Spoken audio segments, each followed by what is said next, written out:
Les ressources naturelles du Burundi en eau offrent un grand potentiel en électricité.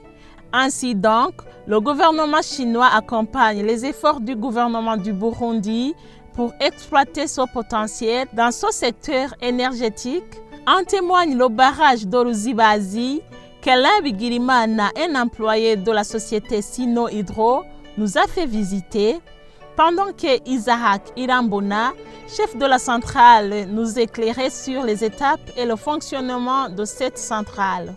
Ce barrage a débuté dans l'année 2018.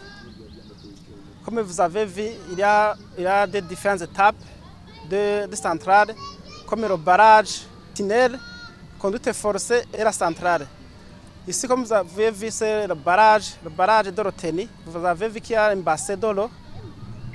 D'abord, l'eau est retenue dans son bassin et puis est acheminée dans ce qu'on appelle des sableurs pour que le désableur détache les déchets et laisse l'eau pure entrer dans les conduites forcées. Il doit d'abord passer dans le tunnel. Après la sortie du tunnel, on va entrer dans les conduites forcées. Comme vous voyez, il y a des tuyaux qui sont à ciel ouvert. Après, l'eau va arriver dans la centrale, ce qu'on appelle usine de machines. Là où il y a des machines pour transformer le courant.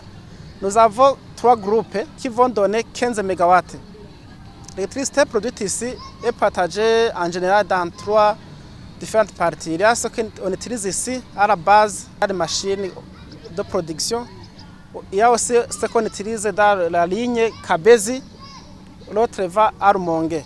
On a commencé dans la salle de machines, là-bas, là où se trouvent les 3 machines. On a ensuite passé à la centrale des disjoncteurs. On est arrivé dans la salle de contrôle, là où se trouvent les opérateurs. Je vous ai montré comment le circuit est conçu pour la transmission de l'électricité à Rumonge, que ce soit à Bujumbura. Maintenant, ici, nous sommes dans la salle des relais de protection, donc protection des équipements. Et la commande à distance, ça se fait de son niveau, dans son salle et la centrale de communication. La population qui vit et travaille dans la localité pourvue en électricité par ce barrage apprécie beaucoup leur situation actuelle. Avant, nous enregistrons de pertes énormes à lait avarié. En plus, sans électricité, les clients ne pouvaient pas voir que nous vendions du lait et ceux qui venaient étaient toujours suspicieux de la qualité de notre lait, ce qui était un handicap sérieux. Aujourd'hui, avec l'électricité, notre commerce prospère. Nous enregistrons un bon bénéfice.